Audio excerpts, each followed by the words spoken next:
નમસ્કાર દર્શક મિત્રો.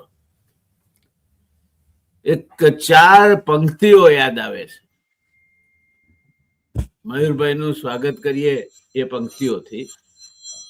મયુરભાઈની પરિચય પણ સાથે સાથે પહેલા આપી દઉં. એક વરિષ્ઠ પત્રકાર, મિડ ડે જેવા માતબર અખબારના તંત્રી રહી ચૂક્યા છે.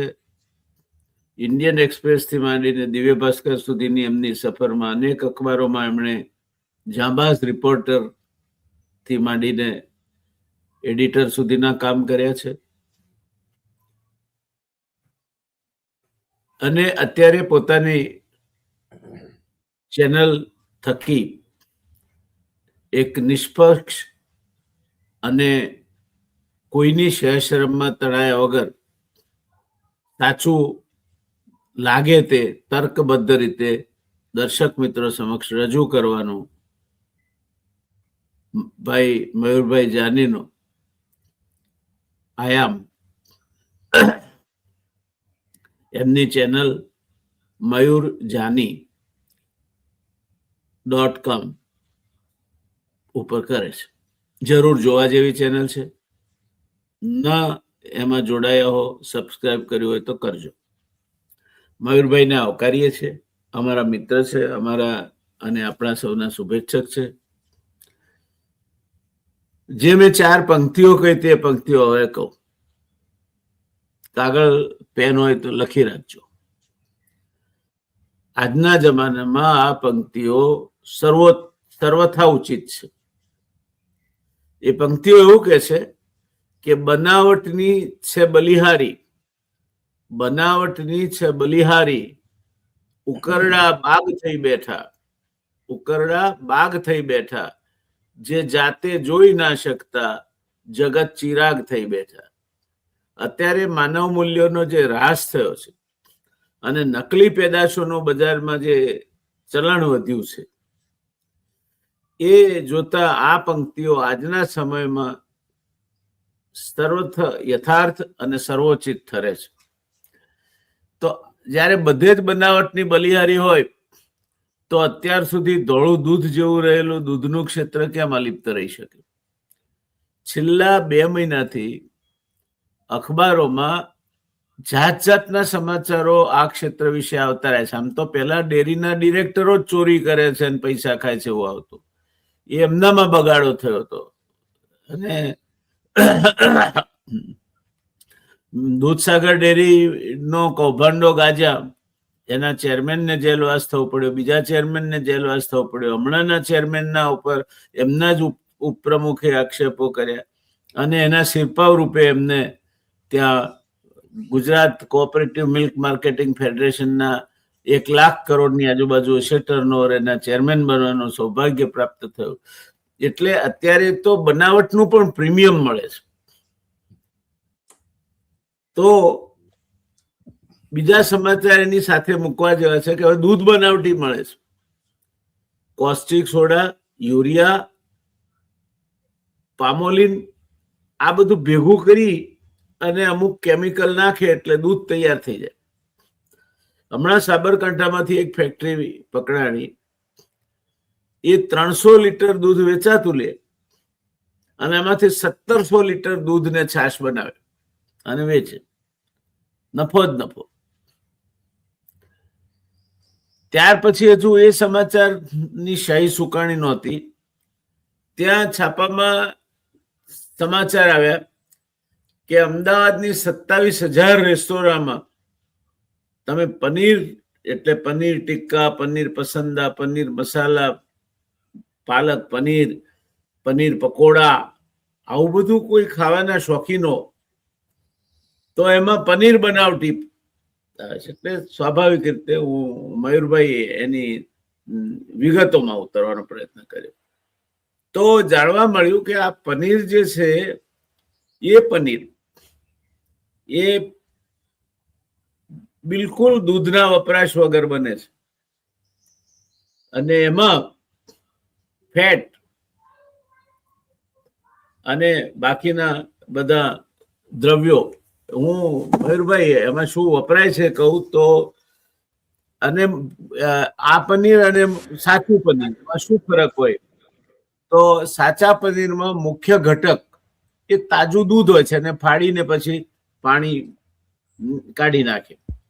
જ્યારે આ જે બીજું પનીર છે એમાં વનસ્પતિ તેલ વપરાય, પામ ઓઇલ વપરાય, સ્ટાર્ચ વપરાય, ઇમલ્સિફાયર વપરાય. આ બધું ભેગું કરી અને ઘુમેડે એને ફેક્ટરીમાં, અને એમાંથી પછી એ જે બને એને પછી પ્રેસ કરી અને આ પનીર બનાવે. તો મયુરભાઈ, આ પનીર જે આવે છે એમાં પ્રોટીન છે એ અસલી પનીરમાં ઉચ્ચ પ્રમાણમાં હોય છે. અમૂલ જાહેરાત પણ કરે છે અમૂલ પ્રોટીન, જો કે આપણે આશા રાખીએ સાચું હોય. એનેલોગ પનીર જેને કહે છે ખૂબ ઓછું અથવા નહિવત પ્રોટીન ધરાવે છે. અસલી પનીરમાં દૂધનું કુદરતી જે ફેટ આવે, ચરબી, એ હોય. નકલી પનીર જેને એનેલોગ પનીર કહે છે એમાં હાઇડ્રોજનેટેડ વેજીટેબલ ફેટ, એટલે કે ખરાબ ફેટ હોય છે જેનાથી કોલેસ્ટ્રોલ વધે. ઉત્પાદન ખર્ચ પેલું મોંઘું છે, લગભગ બનાવટી કરતા પેલું 2.5 ગણો મોંઘું છે. અને આરોગ્ય પર અસર, તાજું પનીર હોય અસલી દૂધનું તો પૌષ્ટિક, પ્રોટીન અને કેલ્શિયમ વગેરે પૂરું પાડે. જ્યારે આ પનીર લાંબા ગાળે હૃદય માટે નુકસાનકારક બની શકે. પણ મયુરભાઈ, મૂળ મુદ્દાની વાત એ છે કે આ જે લોકો એમ કે છે ને કે આ બનાવટી પનીર એ ખાવા લાયક નથી, એ ખોટા છે. આને એનેલોગ પનીર કહે છે. ખાવા માટે એને મંજૂરી ફૂડ અને ડ્રગ ડિપાર્ટમેન્ટ તરફથી અને ફૂડ સિક્યોરિટી એક્ટ નીચે આપવામાં આવી છે, FIS નીચે આપવામાં આવી છે. અને એને એનેલોગ પનીર કહે છે. એટલે તમારે એ પનીરના પેકેટ ઉપર એનેલોગ પનીર એવું છાપવું પડે. તમારી રેસ્ટોરાંમાં જો એનેલોગ પનીર પીરસતા હો તો ત્યાં બોર્ડ મૂકવું પડે ને મેનુમાં છાપવું પડે કે અહીંયા પનીર તરીકે એનેલોગ પનીરનો ઉપયોગ થાય છે, આ કોઈ કરતું નથી. અને એનેલોગ પનીર ધૂમ વપરાય છે અને સસ્તું પડે છે. આપણે સાચું પનીર સમજીને ધબકાવીએ છીએ ખરા, પણ સરવાળે આ પનીર એ 2.5 ગણી ઓછી કિંમતે ખરીદાયેલું એનેલોગ પનીર હોય છે, જેમાં દૂધ હોતું જ નથી, દૂધમાંથી બનતું જ નથી. પેલું તો દૂધ જ નકલી બનતું હતું, પણ એમાં 1700 લીટર બનાવવા માટે 300 લીટર દૂધ વપરાતું હતું. આમાં તો એ નથી વપરાતું. કેટલાક સમય પહેલા મહેસાણા દૂધસાગર ડેરીના ઉપપ્રમુખે એના પ્રમુખ સામે આક્ષેપ કર્યા. એમાં કહ્યું હતું કે ટનબંધ એક્સપાયરી ડેટનું માખણ અને મિલ્ક પાવડર ડેરીના ગોડાઉનમાં પડ્યો છે. હવે મયુરભાઈ, જો તમે દુકાન ધરાવતા હો અને તમારા ત્યાંથી આ જો એક્સપાયરી ડેટનો પાવડર કે માખણ પકડાય તો તમારા સામે દંડનીય અને કાયદેસરની કાર્યવાહી થાય. પણ દૂધસાગર ડેરીના ચેરમેન સામે થોડી કાર્યવાહી થાય. એ તો તમે તો મારા દેવના દીધેલ છો, તમે તો માગી લીધેલ છો, આવ્યા છો તો અમર થઈને રહ્યો. અમર કરી નાખ્યા એમને તો. દૂધસાગરમાંથી પ્રમોશન આપીને આખા ગુજરાતના નાક સમાન જેને ગણાય એવા ઓર્ગેનાઇઝેશનના ચેરમેન તરીકે મૂક્યા. ખરી રીતે તો એમના ઉપર કાયદેસર રીતે તો ક્રિમિનલ કેસ થવો જોઈએ. એમણે બીજા પણ ગોટાળા ઘણા કર્યા છે એવું એમના ઉપપ્રમુખ કે છે, આપણે નથી કહેતા, કારણ કે આપણે જોવા નથી ગયા. પણ એમની ડેરીમાં જેના ઘેર એકે ઢોર રહ્યું ના હોય આખી જિંદગી પર, એવી વ્યક્તિના કોકના નામે દૂધ ભરાવી અને એના પત્નીને બોર્ડ ઓફ ડિરેક્ટરમાં એમણે લીધા હતા એમની ગોઠવણીના ભાગરૂપે. એટલે આ બધી જ પ્રકારની બનાવટો આજના સહકારી દૂધ ઉદ્યોગના ક્ષેત્રમાં ચાલે છે. એટલે ખાનગી ક્ષેત્રમાં ચાલતી જશે. બનાવટી ઘી પકડાયું હમણાં, તો બનાવટી ઘી મળે, બનાવટી દૂધ મળે, બનાવટી પનીર મળે, બનાવટી અથવા એક્સપાયરી ડેટનો મિલ્ક પાવડર મળે. એક્સપાયરી આપણે પેલો રાતે 1 વાગે ઝાપડીએ છીએ ને, પેલું શાક બધું ભેગું કર્યું હોય ને પછી એને બ્રેડ હાથે ખાઈને એમાં આટલો મોટો કકડો કાપી અને બટર ન નાખેલા આપણે ખુશ થઈએ, કેવું સરસ નાખ્યું. એ ભાજી પાઉં એ ભાજીપામાં પણ બટર આવું જ વપરાતું હશે. તો આ પરિસ્થિતિમાં મયુરભાઈ ક્યાં જઈ રહ્યા છે આપણે? સરદાર સાહેબનું સ્વપ્ન હતું સહકારી ડેરી ઉદ્યોગ, અને એને પોલ્સનને મારી હટ્યો, એને પોલ્સનને ભૂલવાડી પણ દીધો. અને પછી ત્રિભુવનદાસ કુરિયન અને દલાયાની મહેનતથી ગુજરાત એ વ્હાઇટ રિવોલ્યુશનનું કેન્દ્ર બન્યું. એ ગુજરાતમાં, સરદાર સાહેબના ગુજરાતમાં, શ્વેત ક્રાંતિના ગુજરાતમાં, કુરિયનના ગુજરાતમાં, ત્રિભુવનદાસ પટેલના ગુજરાતમાં, દલાયાના ગુજરાતમાં, અમૃતા પટેલના ગુજરાતમાં આજે શું થઈ રહ્યું છે? મોતીભાઈ ચૌધરી, દલાભાઈ ચૌધરી અને આ બધા સાબર ડેરીના પૂર્વ ચેરમેન ભાઈ ભોળાભાઈ પટેલ, આ બધા ક્યાં જતા રહ્યા? એમના આદર્શો ક્યાં ગયા? બહુ ઝડપથી વિકાર આવી ગયો છે એવું નથી લાગતું તમને? શું કેવું છે આપને આ બાબત? જી સાહેબ, આમાં વિકાર પણ હું તો જે રીતે જોઉં છું આખી વાતને, વિકાર અથવા તો આપણે એને કહીએ કે બગાડ થઈ ગયો કે વિકૃતિ, મને લાગે કે આ બધી વસ્તુથી પણ આપણે પર થઈ ગયા છીએ. હવે જ્યારે હું અનેક વાર કહેતો હોઉં છું, હું આજે પણ એને રિપીટ કરીશ, કારણ કે એના સિવાય બીજો કોઈ છૂટકો મને દેખાતો નથી. જ્યારે અનીતિ અથવા તો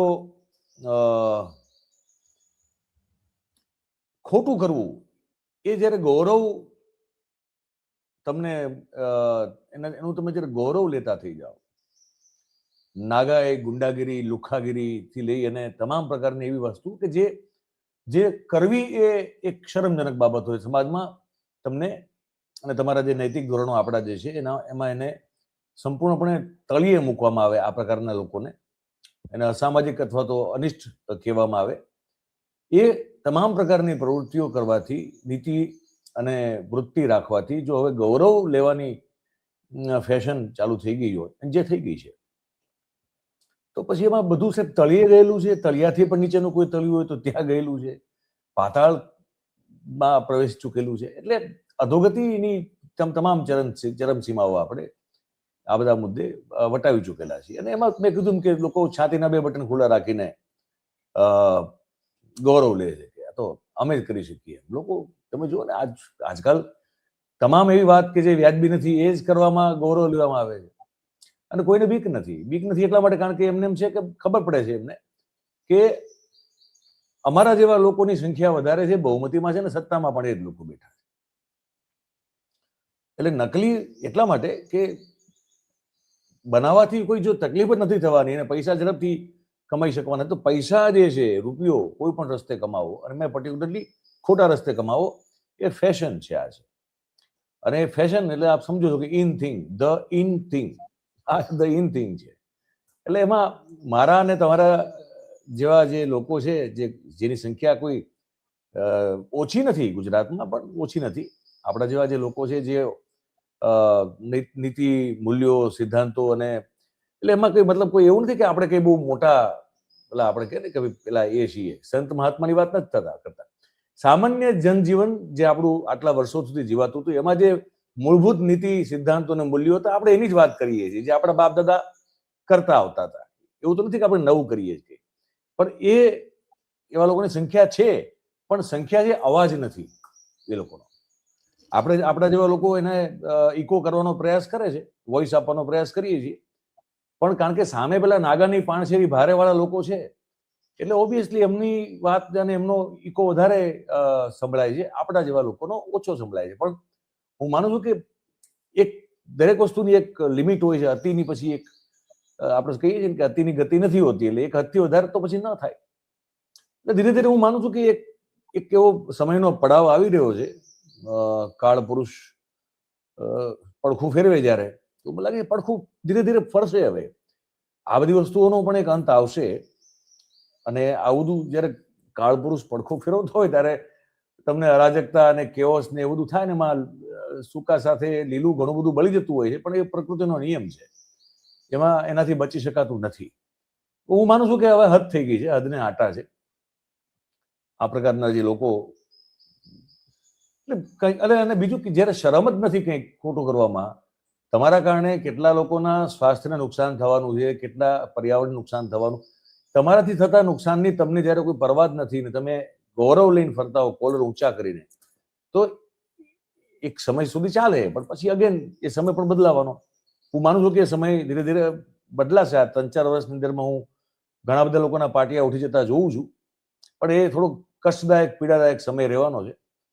એમાં મેં કીધું કે સૂકા સાથે લીલું પણ બળે એવી શક્યતા પણ છે, કારણ કે પરિસ્થિતિઓ આ રીતે જ બદલાતી હોય છે. પણ એટલે આમાં આ લોકો પાસેથી કોઈ અપેક્ષા રાખવાનો મતલબ નથી. અને સરકારનું કામ છે વ્યવસ્થા જાળવી રાખવી, રેગ્યુલેટ કરવી. એ સરકાર છે એ અલગ રીતે શેખ ચલીના સપનામાં જીવે છે. હવે ઓલિમ્પિક રેડી સિટી બનાવવું છે, અને કોમનવેલ્થની તૈયારીઓને એને લઈને બજેટના બધા આપણે બધા પ્રાવધાનો જોયા. એટલે there is nothing much to comment, because anything which we comment would be just about criticizing something and something else. તો પરિસ્થિતિ એવી છે જેમાં સત્તામાં બેઠેલા લોકો, વ્યવસ્થા સંભાળતા લોકો, વ્યવસ્થા સાથે જોડાયેલા લોકો, આ બધા જ અત્યારે એ અનીતિ, અયોગ્ય પગલાઓ અને તમામ વસ્તુઓની હદ વટાવી રહ્યા છે. હવે આજની સ્થિતિ છે ને, આપણે એને એઝ ઇટ ઇઝ જે છે તો આપણે કેવું પડે. બદલાશે, પણ આને થોડોક ટાઈમ લાગશે. હજી તાત્કાલિક તો નહીં બદલાય સાહેબ. મયુરભાઈ, તમને મેં હંમેશા એક ઝુંઝારું અને અત્યંત આશાસ્પદ વિચારો ધરાવતા યુવાન તરીકે જોયા છે. આજે મને થોડીક તમારા વિચારોમાં નિરાશા વર્તાય છે. ત્યારે હું આપની પાસે આવું છું. મારે એક દાખલો આપને કહેવો છે કે ત્યારે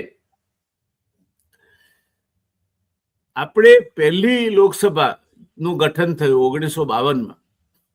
એના એક સભ્ય હતા ષણમુગમ મુદલિયાર. જી. એણે લોકસભામાં પ્રશ્ન પૂછવા માટે મુંબઈ બુલિયન મર્ચન્ટ્સ એસોસિએશન પાસેથી 5,000 રૂપિયાની લાંચ લીધી હતી. અત્યારે તો એને લાંચ કહેવાય જ નહીં, પણ વ્યવહાર લીધો હતો. આ વાત બહાર આવી અને લોકસભાની તપાસ સમિતિ નિમાઈ. તપાસ સમિતિ સામે મુદલિયારે કબૂલ કર્યું કે આ વાત સાચી છે અને હું લોકસભામાંથી રાજીનામું આપવા તૈયાર છું. ત્યારે તત્કાલીન વડાપ્રધાન જવાહરલાલ નહેરુએ એવું મંતવ્ય વ્યક્ત કર્યું હતું કે રાજીનામું આપીને છટકી જવાથી તો કોઈ અર્થ રહેતો નથી. લોકસભાએ આ વ્યક્તિને ડિસમિસ કરવા જોઈએ. અને છેવટે આખી મુદ્દો લોકસભામાં મુકાયો અને લોકસભાએ ષણમુગમ મુદલિયારને લોકસભાના સભ્ય પદેથી રૂખસદ આપીને ડિસમિસ કર્યા.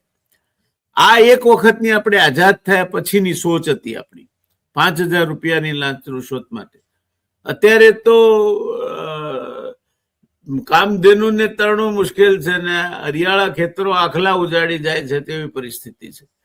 તો આ આપણા વિચારમાં પરિવર્તનો આવ્યા, આપણી સંસ્કૃતિનું કઈ અધોપતન થયું કે શું થયું? આવું કેમ થયું?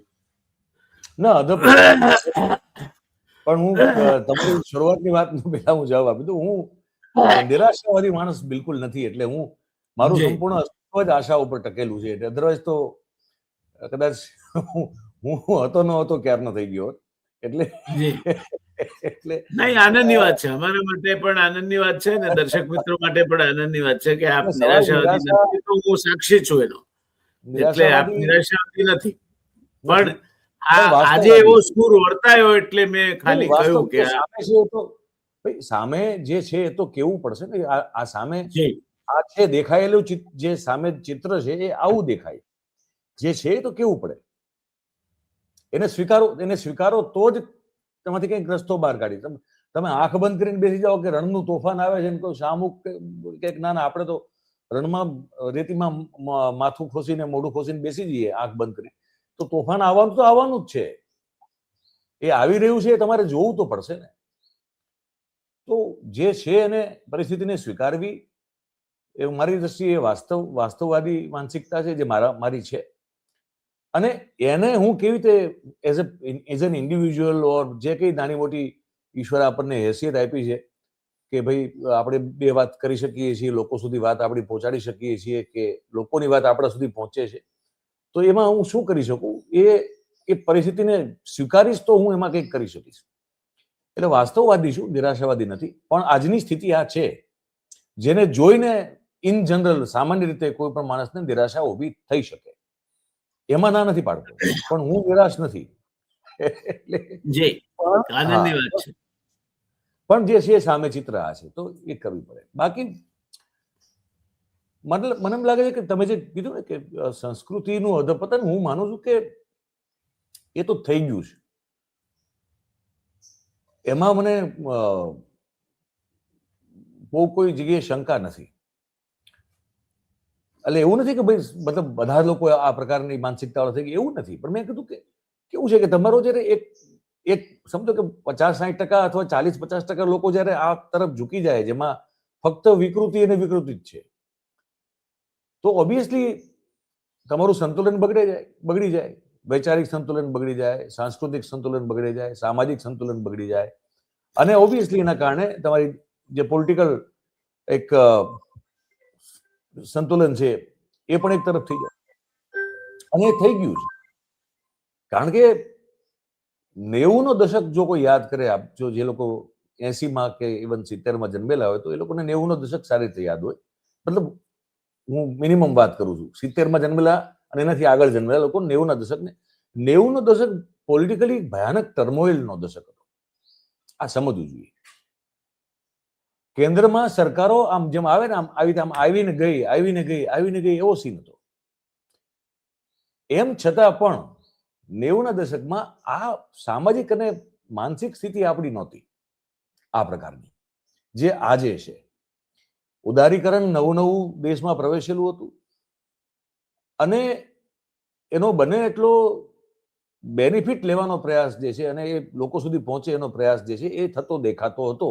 અને હું માનું છું કે એ એક્ઝેક્ટલી એકદમ ઓર્ગેનિક પ્રયાસ હતો અને એના ફળ મળ્યા પણ ખરા. ઘણી બધું એટલે અનએમ્પ્લોયમેન્ટ નો રેશિયો હું માનું છું બહુ ઘણો બધો એમાં ઓછો થયો હતો. લોકો અલગ અલગ સેક્ટરો ખુલ્યા, અલગ અલગ પ્રકારની બહારથી કંપનીઓ આવી, લોકોને વિવિધ ક્ષેત્રોમાં નોકરીઓ મળતી થઈ. એટલે ફૂલ ગુલાબી સમય ચાલ્યો તમારો અને એ ગ્રો થતો ગયો. પછી ઠીક છે, .com વાળું એક તંત્ર ખુલ્લું, પછી એનો ફુગ્ગો ફૂટી ગયો, એ બધું થઈ શકે, એ સમજી શકાય એવું છે. પણ મગજ અહીંયા છાણ નહોતું ભરાઈ ગયું, આ છાણ ભરાઈ ગયું. અહીંયા આ મગજ કામ નથી કરતું, જગ્યાએ કોકે છાણ નાખી દીધું. હવે છાણ જે છે ને સાહેબ, એ છાણ કોઈ ખરાબ વસ્તુ નથી, પણ છાણનો ચોક્કસ ઉપયોગ છે. મગજની જગ્યાએ છાણ ન હોવું જોઈએ. એ છાણના તમે બનાવો, તમે પેલા ઠાણા થાપો અને તમે એનો ઉપયોગ કરો ચૂલાઓ સળગાવવામાં, પ્રગટાવવામાં, કે ગારથી તમે એને ગાર કરવાના હો તો જમીન મકાનમાં લીપો તમે, તો એ બધી વસ્તુનો ઉપયોગ છે છાણનો. મગજમાં ભરવાની વસ્તુ નથી છાણ. હવે એ કોઈ સમજવા તૈયાર નથી અને આ લોકોએ તબડકા ભરીને મગજમાં નાખી દીધું, મગજની જગ્યાએ. એટલે પ્રોબ્લેમ છે ત્યાં છે.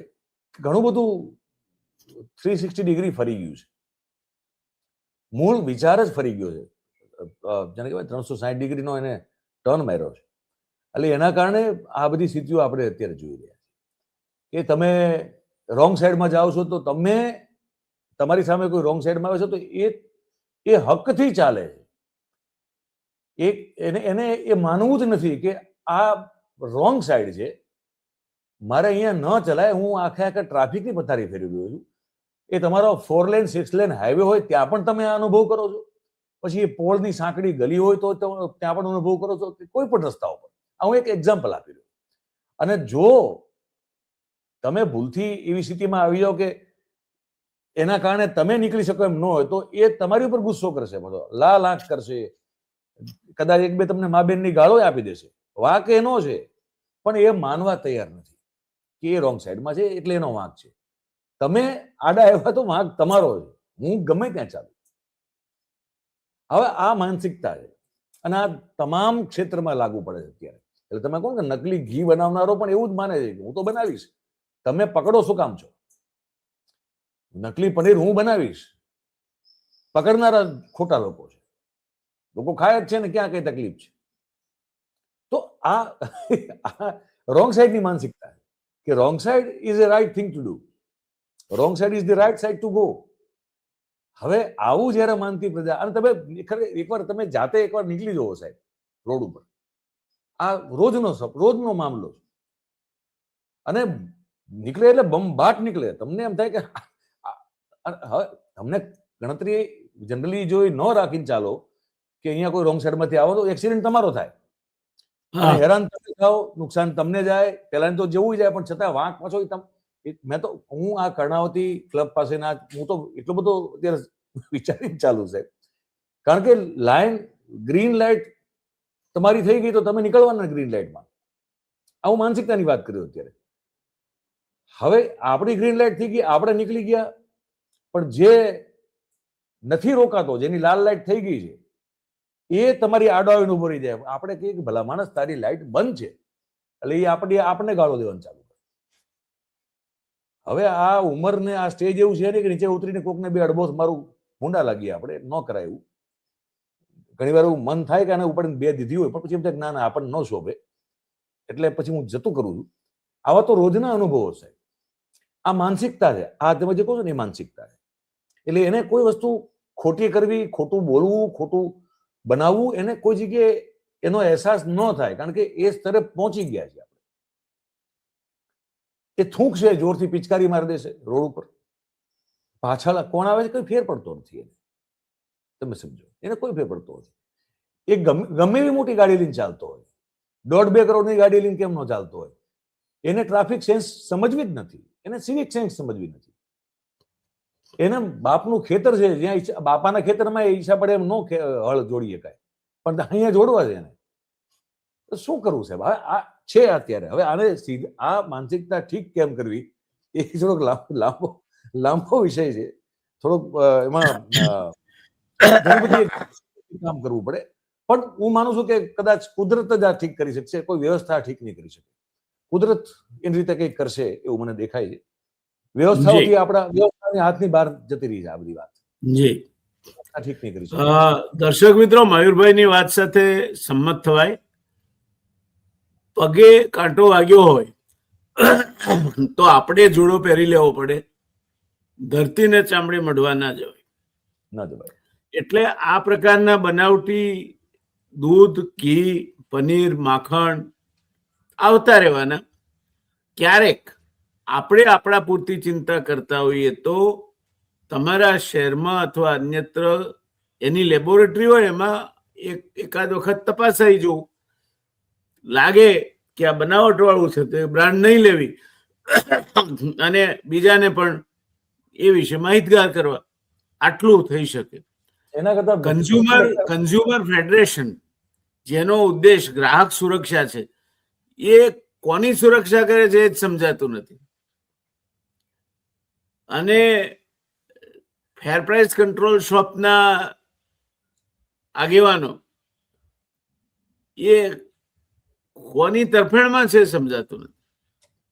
એમને બધું જ જોઈએ છે. ફેર પ્રાઇસ શોપના જે સસ્તા અનાજની દુકાનો ચલાવે છે એના દુકાન, પણ એ દુકાનદારો એમને મળતો પુરવઠો બારોબાર વેચી મારે છે, એની કોઈ જવાબદારી એમની નથી. એટલે આજે દરેક ક્ષેત્રમાંથી સાચી નેતાગીરી અદ્રશ્ય થઈ છે. કોઈ ગામમાં પણ એક માણસ એવો નથી કે જે એમ કહી શકે કે હું મારા ગામને દોરીશ. એને પણ સામે પ્રશ્ન પૂછવા વાળા માણસો, અને તે ખાસ કરીને બનાવટી દૂધ કે બનાવટી ઘી કે બનાવટી માખણ જેવા ઉભા થઈ જાય. પરિણામે આપણે સાર્વત્રિક વિનિપાત જોઈ રહ્યા છીએ. અધપતન સંપૂર્ણ થયું છે આપણું, અને એ અધપતનનો ઉકેલ આવશે એ મયુરભાઈની વાત સાથે હું સંમત છું. સવાલ માત્ર એટલો છે કે કઈ કિંમતે, કેટલાના બલિદાન લેવાશે, કેટલા મરશે. બહુ મોટી કિંમત, એટલે બહુ મોટી કિંમત ચૂકવવી પડશે એની આપણે, અને એના માટે આપણે જ જવાબદાર છીએ, બીજું કોઈ નહીં. કારણ કે તમે દરેક વસ્તુમાં ભગવાનને જવાબદાર ઠેરવવા માંગતા હો તો ભગવાન તમને નથી કહેતો કે તમે બનાવટ કરો, ભગવાન નથી કહેતો જૂઠું બોલો, ભગવાન નથી કહેતો છેતરપિંડી કરો, ભગવાન નથી કહેતો ચોરી કરો, ભગવાન નથી કહેતો કે તમે પ્રજાના પ્રતિનિધિ થઈને પ્રજાના હિતના કામ કરવાના બદલે પ્રજાને નુકસાનીમાં મુકાય એવા કામ કરો. ભગવાન એવું કશું નથી કહેતો. અને એટલે જ્યારે એનું ચક્કર ઊંધું ફરશે ત્યારે આ બધાનો કચરઘાણ નીકળી જશે. અને મયુરભાઈએ જે વાત કહી ને મને ચિંતા કરાવે છે કે આ સૂકું બળશે ને એની સાથે લીલું બળી જશે. એમાં છૂટકો નથી સાહેબ, એમાં છૂટકો નથી. એ આખી કોઈ છૂટકો નથી. ક્લિન્સિંગ જેને કહેવાય, સાફ સુફીની પ્રક્રિયા છે. એટલે પરિસ્થિતિ દુઃખદ છે. દવાઓથી માંડીને ખાધા ખોરાકીની ચીજ વસ્તુઓ સુધી બધા જમાં અત્યારે ભેળસેળનું સામ્રાજ્ય વાપ્યું છે. આપણે ઘરે ખાવાના બદલે બહાર ખાવાના ચટાકા કરતા થયા છીએ અને પરિણામે આપણે એ ભેળસેળને ફૂલવા ફાલવાનો રસ્તો આપ્યો છે. ખબર પડે છતાં પણ આપણે એનો બહિષ્કાર નથી કરતા. યસ સાહેબ, માણસ જ નકલી બની ગયો છે. પછી બનાવટની છે બલિહારી, ઉકરડા બાગ થઈ બેઠા, જે જાતે જોઈ ના શકતા જગત ચિરાગ થઈ બેઠા. આપણા નેતાઓ જુઓ કેટલી ગુલબાંગો ફેંકે છે અને એ ગુલબાંગમાંથી એકે સાચી નથી પડતી, પણ અંધભક્તોને એમના માટે કોઈ અભાવ નથી. મયુરભાઈ, મેં કીધું ને, પેલું મગજની જગ્યાએ છાણ ભેરું છે 2 કિલો 4 કિલો. જી, છાણનો ઉપયોગ છે એ અલગ છે, મગજમાં જગ્યાએ વાપરવાનું નથી હોતું છાણને, પણ હવે ભરી દીધું છે. તો આપણે આજના પૂરતી આપણી ચિંતા અને ગંભીરતા વ્યક્ત કરી અને આપણું ફરજ હતી એક લાલ બત્તી ધરવાની, જે આપણે ધરવાનું કામ સુપેરે કર્યું છે. હવે પગમાં કાંટો તમારા વાગે છે તો જોડા પહેરવાની જવાબદારી તમારી છે.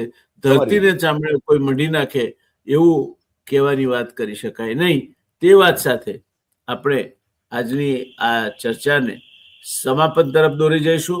મયુરભાઈ, આપે સમય ફાળવ્યો અને આ ખૂબ જ મુશ્કેલ વિષય પર અત્યંત સ્પષ્ટતાપૂર્વક, નિખાલસતાપૂર્વક આપે આપના વિચારો વ્યક્ત કર્યા.